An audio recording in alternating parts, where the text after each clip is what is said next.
Salut à tous, ici Adrien. Aujourd'hui on est le samedi 21 août 2021 et dans cette vidéo nous allons parler de Linux, de Vivaldi et des codecs multimédia.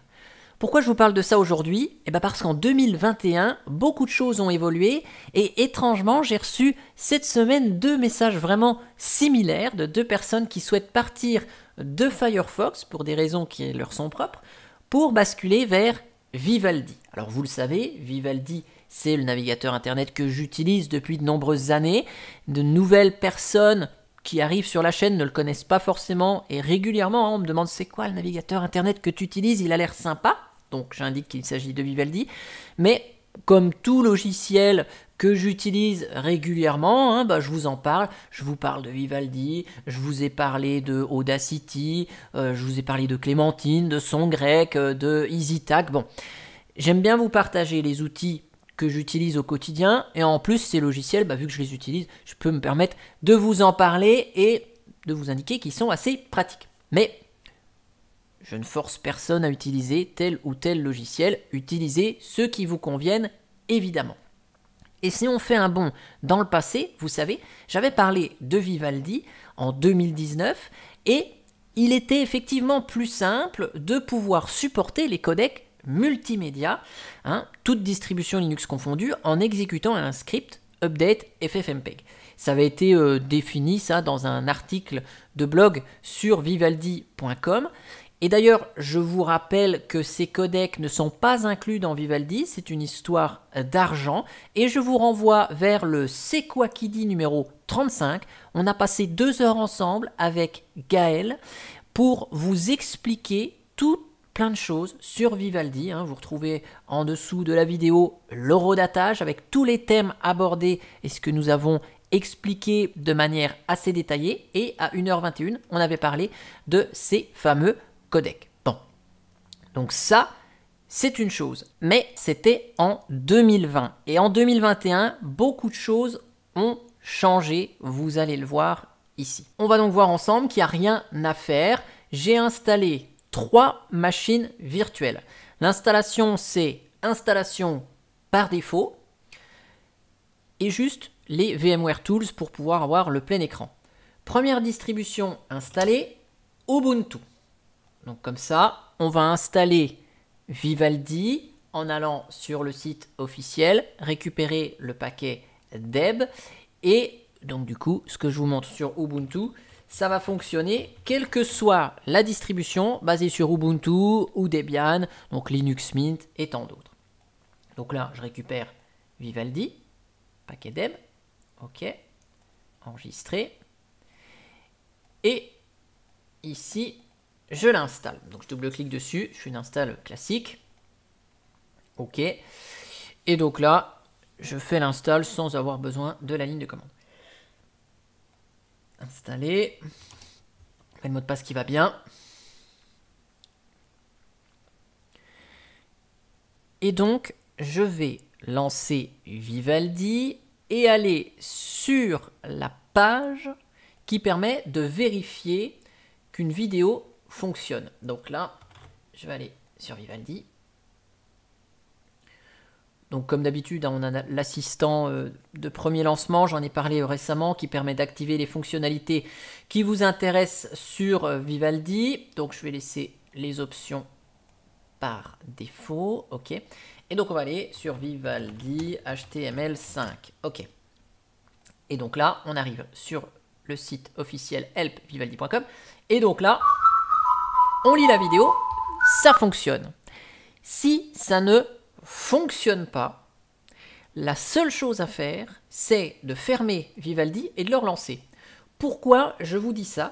Eh bien parce que ce petit script update ffmpeg qui existait avant va en fait, globalement, ça va fonctionner ainsi. Vivaldi se lance la première fois, il vérifie si les codecs sont présents. S'ils sont présents, il ne fait rien. S'ils ne sont pas présents, il les installe en arrière-plan quand Vivaldi est lancé. Et donc, il vous suffit juste de relancer Vivaldi une seconde fois pour prendre ça en compte. Donc, l'action est automatisée et on n'a rien à faire. Voilà. Donc ça, c'était pour la partie Ubuntu. Et donc je vous rappelle à nouveau, si vous avez zappé dans la vidéo et que vous n'avez pas entendu l'explication, je vous dis ça parce que Vivaldi ne peut pas incorporer par défaut aujourd'hui ces codecs propriétaires puisqu'ils sont soumis à licence. Deuxième cas d'utilisation, donc Fedora.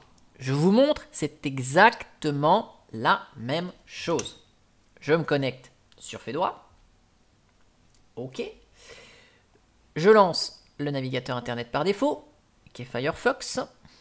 Je vais sur vivaldi.com. Et donc là, je vais récupérer Vivaldi au format RPM. OK. Tac.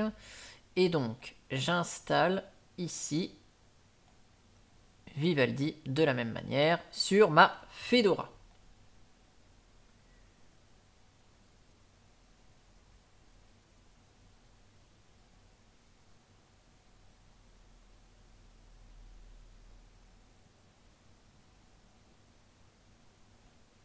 OK.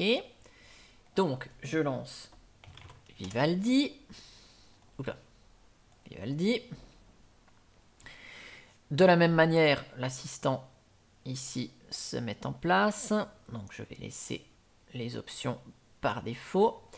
Et donc, je vais taper HTML5 Vivaldi. J'arrive sur la page concernée et je lis la vidéo. Nickel. Donc là, j'ai juste pas de son, mais je dois pas avoir de son du tout dans Fedora. Ouais, j'ai pas de son du tout dans Fedora. Mais vous avez le son. Là, il y a un petit souci avec la machine virtuelle, mais la vidéo se lit bel et bien. De la même manière, si ça ne se lit pas correctement, vous fermez Vivaldi, il a téléchargé en arrière-plan ce qui lui manquait, et vous relancez Vivaldi, et ça fonctionne très bien. Ça, c'était pour le cas Fedora. Maintenant, on va passer sur le cas Calculate Linux. Et donc, ça concerne Gentoo aussi. Alors, précédemment, avec Ubuntu et Fedora, qu'est-ce qu'on a vu? On a vu la récupération depuis le site officiel de Vivaldi, du paquet, deb ou RPM, et ça a été installé sur la distribution. Là, quand on a quelque chose d'un peu plus anecdotique, comme une base Gentoo, où ça marche de la même manière qu'une base Arch Linux, comment ça fonctionne? Parce qu'on n'a pas DPKG et on n'a pas RPM, et on n'a pas la gestion de toutes ces dépendances. Eh bien, le développeur de la distribution, ou l'empacteur, suivant les systèmes, donc là, chez Gentoo, c'est inclus directement dans les dépôts, vous voyez, Vivaldi Snapshot. Sur Arch Linux, c'est peut-être dans Community ou AUR, donc ça va dépendre, soit ce sera un gars d'Arch Linux, soit ce sera un Gus dans AUR qui va mettre Vivaldi à disposition. Qu'est-ce qu'il va faire? Il va récupérer le deb sur le site de Vivaldi et il va créer sa recette qui va décompresser les fichiers du deb, mais c'est lui qui va positionner les fichiers où il veut sur le système, et les fichiers qu'il veut, d'ailleurs, s'il ne veut pas tout installer, il n'installe pas tout, et c'est lui, dans sa recette, qui va effectivement faire quelques actions supplémentaires, qui étaient inclus dans le deb également, pour mettre à jour les menus. Ça veut dire qu'une fois que Vivaldi est installé, les menus se mettent à jour, l'icône arrive, etc. Tout se met à jour.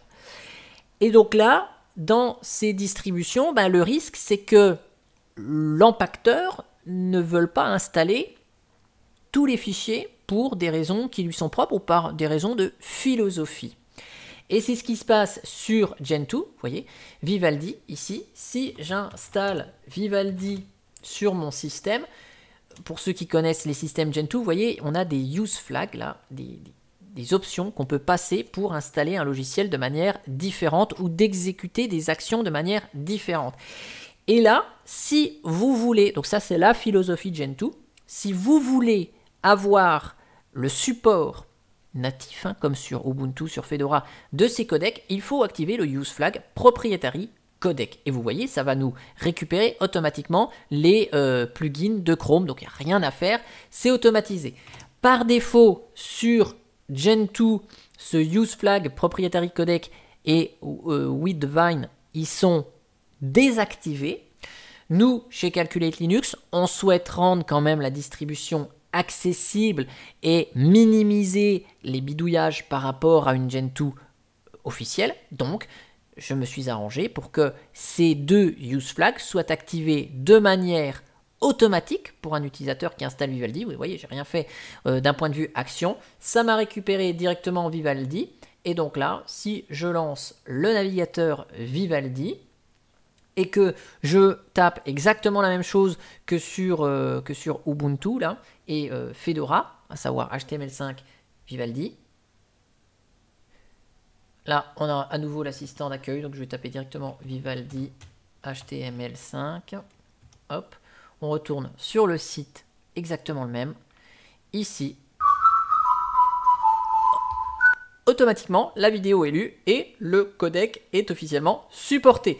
Donc après, chez Arch Linux, je ne vous montre pas, je ne maîtrise absolument pas ce système, mais soit il y a une astuce, soit un paquet supplémentaire à installer, mais sachez que Vivaldi, de manière officielle, sur les paquets téléchargés depuis leur site, eh bien il n'y a aucune bidouille à faire. Donc pour ceux à qui je conseille Linux pour débuter, j'oriente toujours soit sur Linux Mint, soit sur Ubuntu, soit éventuellement sur la personne sur Fedora, suivant ce qu'elle attend derrière son système. Et bien dans tous les cas, on a soit un Deb, soit un RPM qui est parfaitement installé sur notre système et on n'a aucun souci avec les vidéos.